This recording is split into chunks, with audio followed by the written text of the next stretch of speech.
नमस्कार दोस्तों। देखो, आज मैं एक खास मुद्दे पर बात कर रहा हूं जो हो सकता है आप में से हजारों विद्यार्थियों के लिए बहुत बेहतरीन प्रकार का साबित हो और आने वाली जो अध्यापक पात्रता परीक्षा है या रीट की परीक्षा है उसमें उनको आसानी से सफलता मिल जाए।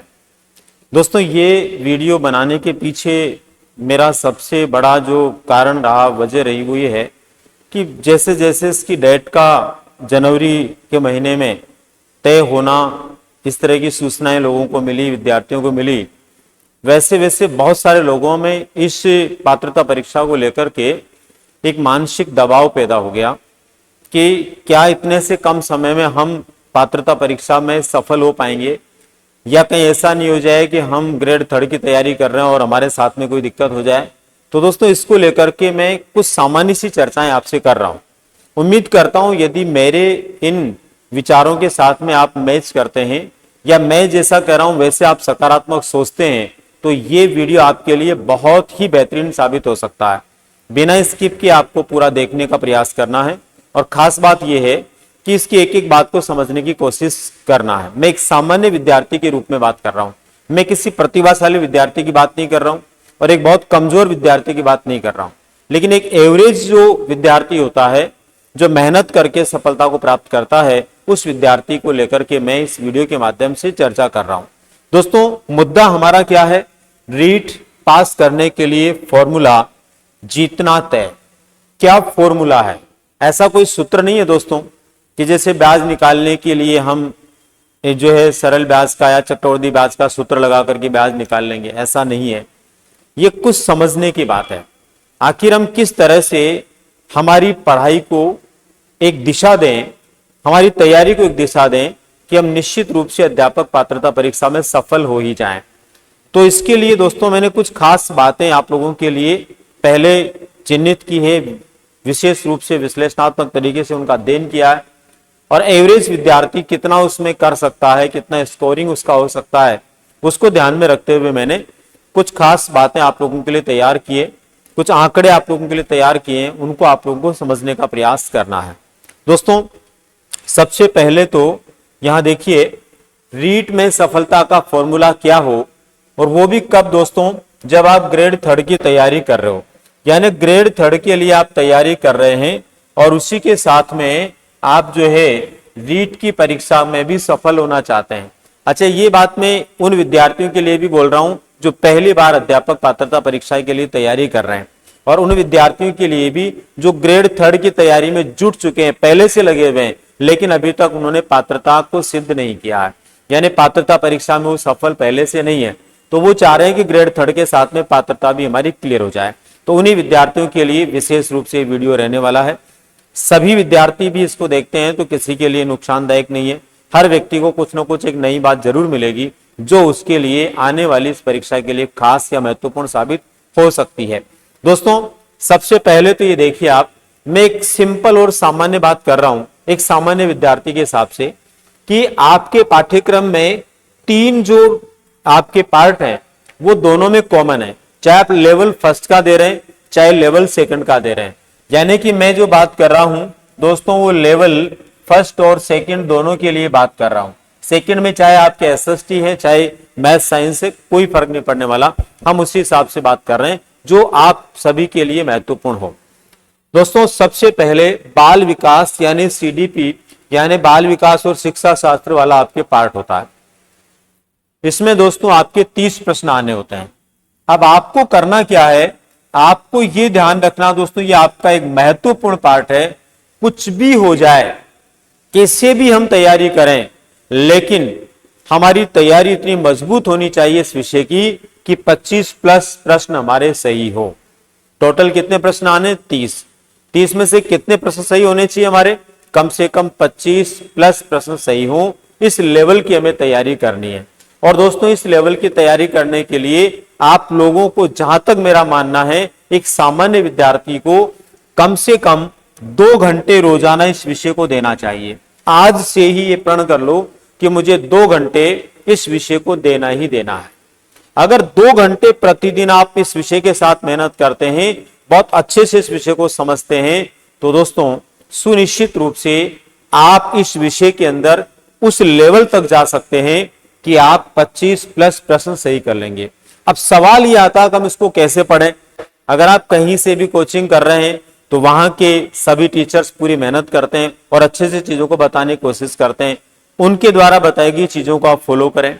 साथ ही साथ दोस्तों, आप यदि चाहते हैं किसी बुक से पढ़ें तो मेरी खुद की एक बहुत ही अच्छी बुक अभी बहुत कुछ ही दिनों पहले लॉन्च हुई है, और ये जो है अभी नई जो बुक आई है रीट के लिए, उसमें संपूर्ण पाठ्यक्रम को बहुत विस्तार से दिया हुआ है, बहुत अच्छे से दिया हुआ है कि कोई प्रश्न बाहर से नहीं आ पाए और सारे प्रश्न आपको मिले।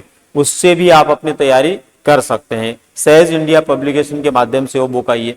और आप देखिए, अगर आप चाहते हैं कि आप बुक भी जो है परचेज करने की स्थिति में नहीं है, आप कोई कोचिंग भी नहीं कर रहे हैं, ऑनलाइन कोर्स लेके पढ़ रहे हैं, तो वहां के ऑनलाइन टीचर्स के माध्यम से आपको जो पढ़ाया जा रहा है उस पर आप फोकस करें।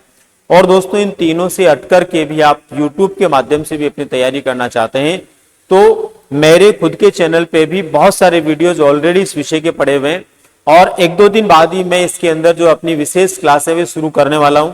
एक एम्बिशन बैच लेकर मैं आ रहा हूं, एम्बिशन बैच। उस एम्बिशन बैच को जरूर आप देखना।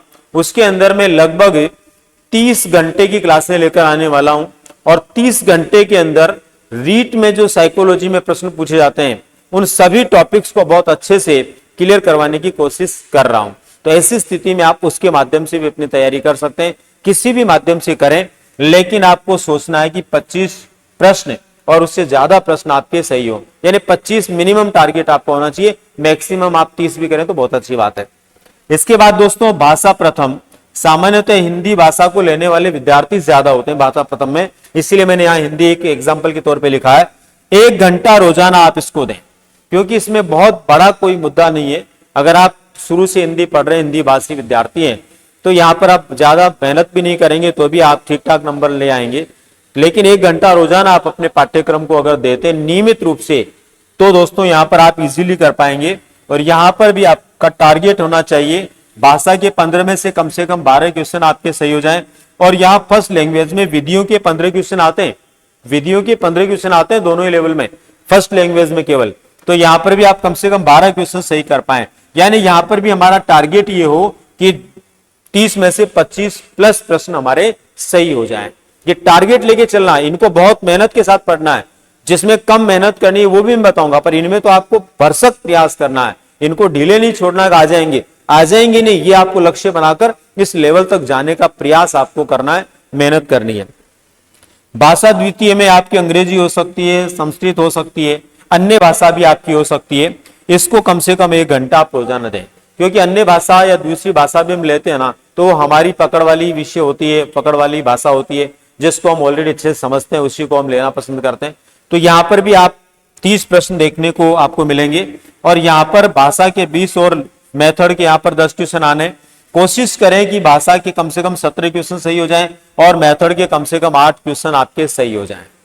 मित्रों, यदि आपने लेवल फर्स्ट और सेकंड दोनों के लिए इस तरह से इन तीनों पार्टों के अंदर दिल खोल के मेहनत कर ली, और एवरेज मैंने आपको टाइम बताया जनरल स्टूडेंट के लिए 2, 3 और 4 घंटे रोजाना कम से कम इनको आपने दे दिए आज से ही, और अच्छी बुक्स के माध्यम से, अच्छे कोचिंग के नोट्स के माध्यम से, अच्छे टीचर से पढ़ने के माध्यम से, अच्छे ऑनलाइन कोर्सेज के माध्यम से आपने यदि इनको तैयार करने के लिए ये टाइम दे दिया, तो दोस्तों निश्चित मान के चलिए 75 क्वेश्चन आपके यहां पर ठीक हो जाएंगे। और फिर मैं आपको बता देता हूं दोस्तों, हो नहीं जाएंगे।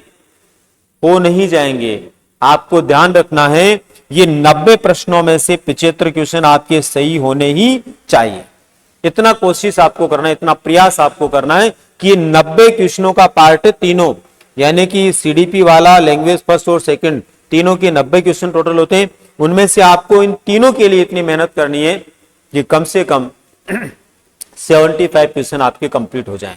अगर आपने यहां तक की मेहनत कर ली ना दोस्तों, तो ये मान के चलिए बाकी आगे के विषय आप बिल्कुल भी नहीं पढ़ोगे ना, कुछ भी नहीं देखोगे, तो भी आपके बचे हुए 15-20 नंबर इसमें से आ जाएंगे। और पात्रता के लिए, जो सामान्य वर्ग के लिए लगभग 90 प्रश्न आपके सही होने चाहिए, वो आप कर पाएंगे, कोई दिक्कत ना आने वाली नहीं है। लेकिन ये 3 पार्ट आपके मजबूती के साथ आपको तैयार करने चाहिए। आज से इन पार्टों के लिए आपको मेहनत शुरू कर देनी चाहिए।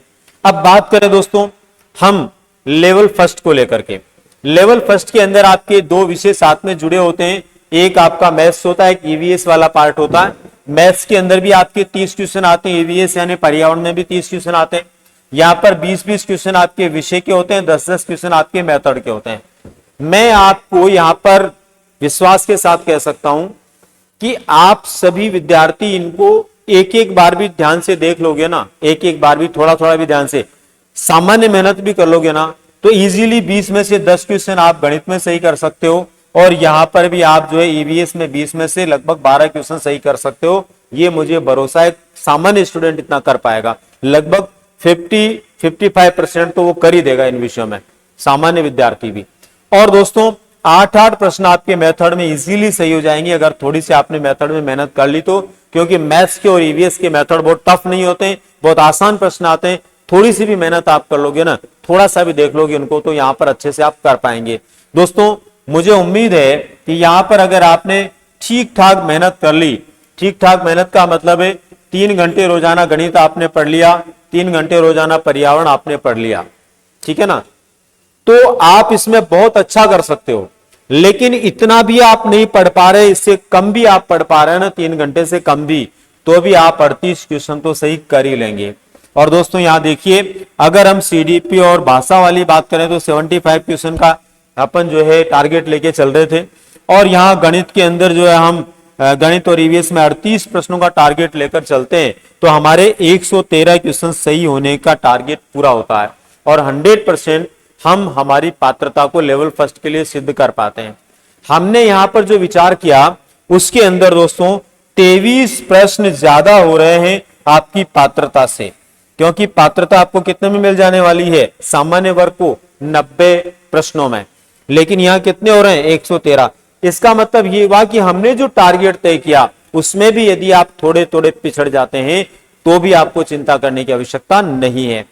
मेरा मतलब आप समझिए कि उन 3 विषयों के 3 पार्टों के लिए अगर आपने बहुत अच्छे से मेहनत कर ली ना, तो आपकी लेवल फर्स्ट की पात्रता को कोई रोकने वाला नहीं है। ऐसे ही देखिए लेवल सेकंड की पात्रता की हम बात करें, लेवल सेकंड के अंदर देखो, लेवल सेकंड में लगभग 5 घंटे रोजाना आपको एसएसटी को कम से कम देना है।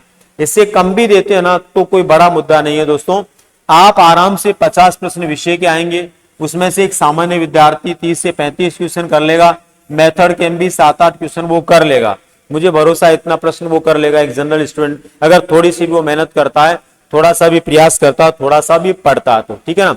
ऐसी स्थिति में दोस्तों 40 से 43 क्वेश्चन वो यहां सही कर सकता है।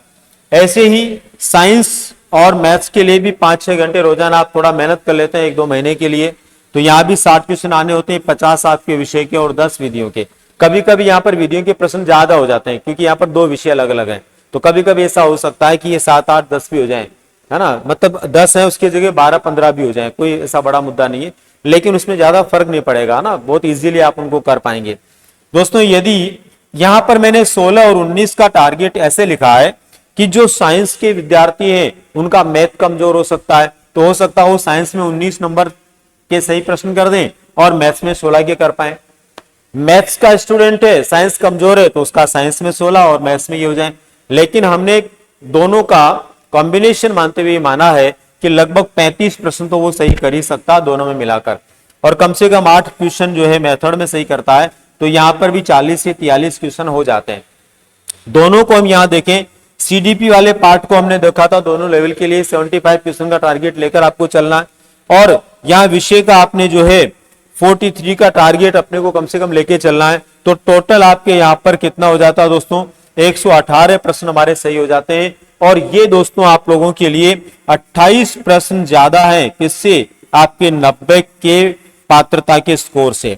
इसका मतलब दोस्तों आप मेरी बात को समझ गए होंगे कि हमें 3 पार्टों पर, सीडीपी वाले पार्ट पर, उसके बाद में दोनों लैंग्वेज वाले पार्ट पर बहुत मेहनत करनी है, और यदि उसके साथ में आपने अन्य जो मेथड्स हैं उनके ऊपर भी थोड़ा सा ध्यान दे लिया, तो पात्रता सिद्ध होने में तो वैसे भी कोई तकलीफ नहीं है किसी भी सूरत में। आपको केवल मन लगा करके लगभग 10 से 11 घंटे रोजाना पढ़ाई में लगाने हैं।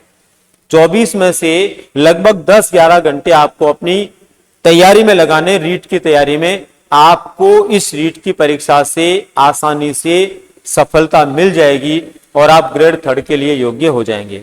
खास तौर पर जो ग्रेड 3 की तैयारी कर रहे हैं विद्यार्थी हैं, वो ध्यान दें, अपनी कहीं से कोचिंग कर रहे हैं तो ग्रेड 3 के जो विषय चल रहे हैं उनको कोचिंग में पढ़ें।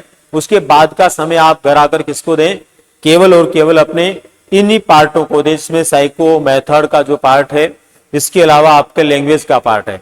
उनको सब्जेक्ट में मेहनत करने की जरूरत नहीं है, क्योंकि जब ग्रेड 3 की वो तैयारी कर रहे हैं तो सब्जेक्ट में तो वैसे ही उनके हो रहा है, इसलिए उधर के लिए वो निश्चिंत हो जाएं। केवल इन 3 पार्टों के लिए भी मेहनत कर लेंगे तो वो निश्चित रूप से अपनी सफलता को ले पाएंगे। दोस्तों, ये मान के चलिए कि अगर इस फॉर्मूले को आपने अपनाया तो सुनिश्चित रूप से आपको रीट की पात्रता सिद्ध करने में कोई तकलीफ नहीं होगी, इजीली आप सफलता प्राप्त कर पाएंगे। इसी के साथ दोस्तों, मैं आपको एक सूचना देना चाहूंगा कि यदि आप ऑफलाइन बैचेस के माध्यम से अपनी तैयारी को बेहतर बनाना चाहते हैं और सफलता चाहते हैं, तो नेक्स्ट गुरु संस्थान जो है, जो कि उदयपुर के अंदर एक सेमिनार लेकर के आ रहा है 6 नवंबर को, और ये 6 नवंबर को सेमिनार होने वाला सुबह 11:15 बजे। शिक्षक भर्ती परीक्षाओं से संबंधित सभी विद्यार्थियों के लिए इस सेमिनार के अंदर बहुत अच्छा मार्गदर्शन मिलने वाला है। सफलता कैसे ले सकते हैं उसको लेकर के, और खास तौर पर नए बैचेज की सूचना इसमें मिलने वाली है। तो यदि आप अपनी तैयारी को बेहतर बनाना चाहते हैं तो सुनिश्चित रूप से उदयपुर, डूंगरपुर, बांसवाड़ा, प्रतापगढ़, चित्तौड़गढ़, राजसमंद क्षेत्र के जितने भी विद्यार्थी हैं वो इस सेमिनार में भाग लेकर के अपनी सफलता को सुनिश्चित करने की दिशा प्राप्त कर सकते हैं। ऐसे ही दोस्तों, यदि आप जयपुर और आसपास के क्षेत्र में रहते हैं तो नेक्स्ट गुरु शिक्षक भर्ती के लिए अपने यहाँ पर एक सेमिनार लेकर के आ रहा जयपुर में नवंबर के महीने की 8 तारीख को, यानी 8 नवंबर शुक्रवार को ये एक भव्य सेमिनार होने वाला है।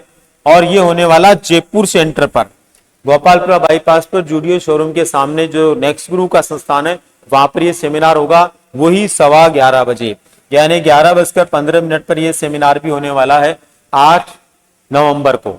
और दोस्तों, इसी तरह से यदि आप कोटा संभाग के विद्यार्थी हैं, कोटा, बूंदी, बारां, झालावाड़ इस क्षेत्र के विद्यार्थी हैं, तो यहां आप लोगों के लिए यह भव्य सेमिनार होने वाला दोस्तों 10 नवंबर रविवार को। यह भी आपको 11:15 पर यहां पर मिलने वाला है सुबह के समय, इसलिए आप इसमें भी भाग लेकर के अपनी सफलता की एक नई दिशा ले सकते हैं। दोस्तों, नेक्स्ट गुरु संस्थान तीनों ही स्थानों पर अपने ऑफलाइन बैचेस के साथ में संचालित है और बेहतरीन मार्गदर्शन अपने विद्यार्थियों के लिए उपलब्ध करवाने के साथ ही समय पर बैचेस कंप्लीट करवाने के लिए कटिबद्ध है। तो दोस्तों, रीट पात्रता के लिए ये फॉर्मूला आपको कैसा लगा, निश्चित रूप से कमेंट के माध्यम से बताएं। और यदि आप इस तरह से प्रयास करते हैं तो आप निश्चित रूप से सफल होंगे, ये विश्वास लेकर के अपनी तैयारी शुरू कर दें। मिलते हैं दोस्तों फिर किसी नई जानकारी के साथ। धन्यवाद।